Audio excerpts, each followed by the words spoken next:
Joining us now is Laura Sikorski, and we're going to be talking about that ultimate joy of customer service when you do it well. Welcome to the show. How are you? Thank you. I'm doing great. Thanks for having me. I'm thrilled. Absolutely thrilled. Nice to see you again. We met years ago during networking, and I have watched your career blossom and thrive and grow. Oh, thank you. And you've always been in the service of helping others, right? Yeah. So let's talk about customer service, because now you're kind of like an expert, if you will, in that arena. Mm-hmm. Okay. One of the things that people are using nowadays is LinkedIn. Do you still feel that LinkedIn is an important element to use? The first thing I do is look for their website. Okay. And then I try to look at About Us and their strategies. And then the next thing I look at is their Contact Us page. Okay. Because that lets me know how they're treating their customers in terms of if you have to wait, it's going to be an X amount of wait. A lot of people put that now on the Contact Us page.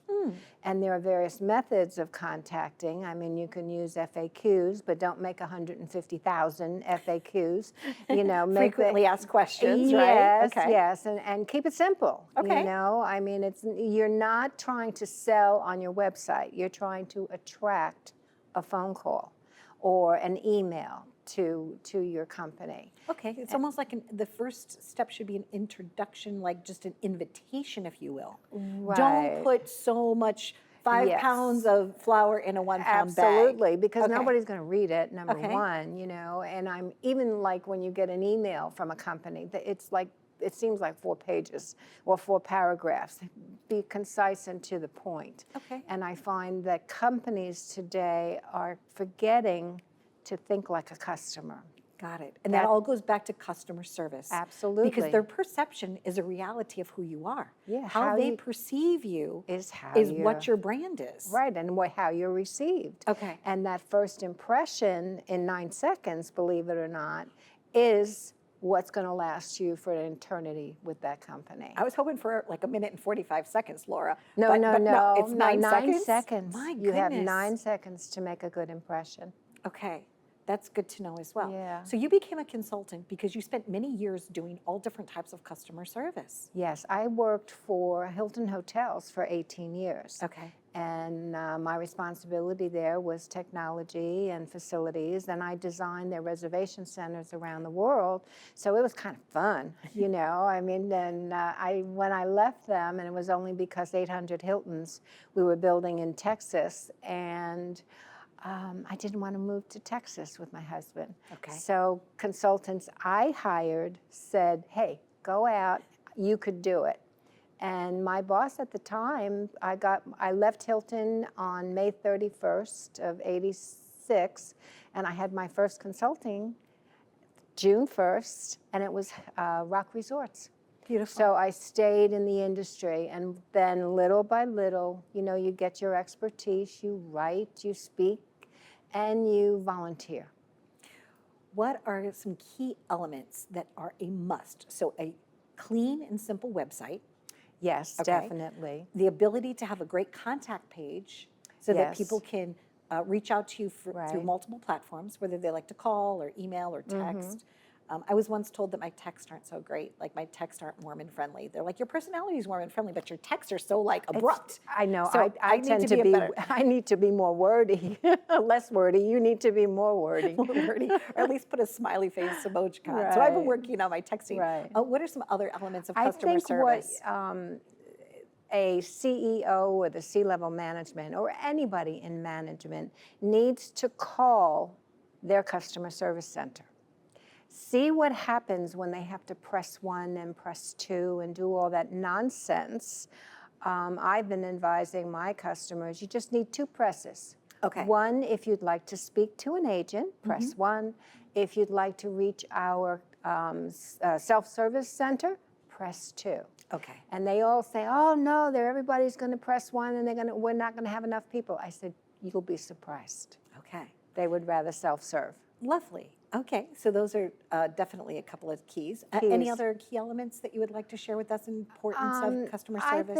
I think you really need to find out from your customers or from your agents. Okay. what they like about you, what they dislike about you, and what they find confusing. And if you start with your I'm laughing agency, because I know my personality sometimes is super confusing because I'm like, I'm the type of person, I think I'm a little all over the place, Laura, at the same Right. time, but it's how I personally can thrive, right? That's my operating system. right. But I believe that there's other team members here and you just have to like work together and really combine operating systems, if you will. Yeah. Right? And then Yeah. that's the winning formula. Yeah, and the same thing needs to follow through. We're all customers of somebody else. Yeah. And you have to look at the perspective, and that level has to look at that perspective of how you want to be treated. If you're treated, if you want like that way, then fine. But if not, you have to put it together so that your customers want to do business with you.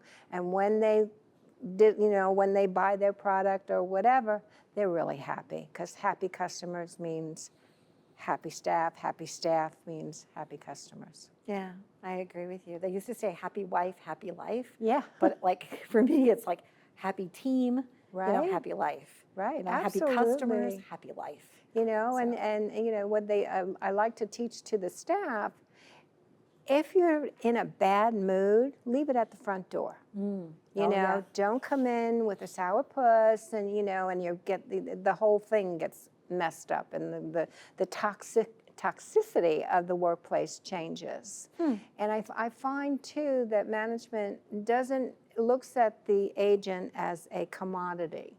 They don't look at them as a mother, father, sister, brother, who all have personalities, and something may be happening in their personal life. Somebody may be getting married that weekend. Give them the Friday off. Yeah. No, pay them, whatever it is. And it's, I think more and more the customer service centers are going away from the 1,000-seat centers. And I think the COVID issue, putting people, remote workers, has changed that a bit. Okay. But it's also damaged the call center, because the people at home don't feel connected to the corporation. And that's the biggest part. That's the most difficult, because when you're in the service center, you have team things that can be done. You have quiet areas where you can go read a book.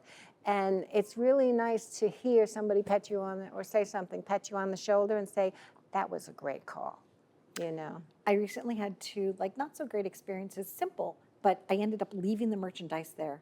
One is there's a craft place that I used to like to shop at, but now there's nobody working the registers, and you check yourself out, and it's just, and it's not intuitive, and I don't like it at all. Yeah. So the other day I just walked out I'm like, I'll buy the candles somewhere else. I said, I'm sorry, but I'm not having a good customer experience. But it was Yeah. like the third time that I had a bad customer experience there, and I'm like, I'm out. That's it. And then the other day I went through a drive-through. I was hungry. I've been trying to eat a little healthier, but I went to a fast food restaurant, and it's not a person now taking your order. No. It was the computer taking my order, and they kept getting it wrong. And I was like, not happy. And I was having a big discussion with an associate, and he says, yeah, we're going to be doing that, drive through. And I said, but what if they don't understand? The AI doesn't understand me, and when I get there, my order's wrong. Then I've got to, wait. And I think we have to go back to basics. I agree with you. And I think if you don't take a deep breath and say, hey, staff, what can we do better? You're going to be behind the 8 ball. I thank you so much, Laura. Thank you so much. A joy to always have you here. This was so nice that you came on the show. I was looking forward to this conversation. So thank you so much. Thank I you. appreciate you. And I love watching your elegance when you're out and about networking. You just do it so well. So nice to have you here. Thanks. There you go. If you're looking for customer service, how to do things right with your company, whether you're a new company just starting or you're an established big national brand, reach out to Laura Sikorski. She might have just the solution you need.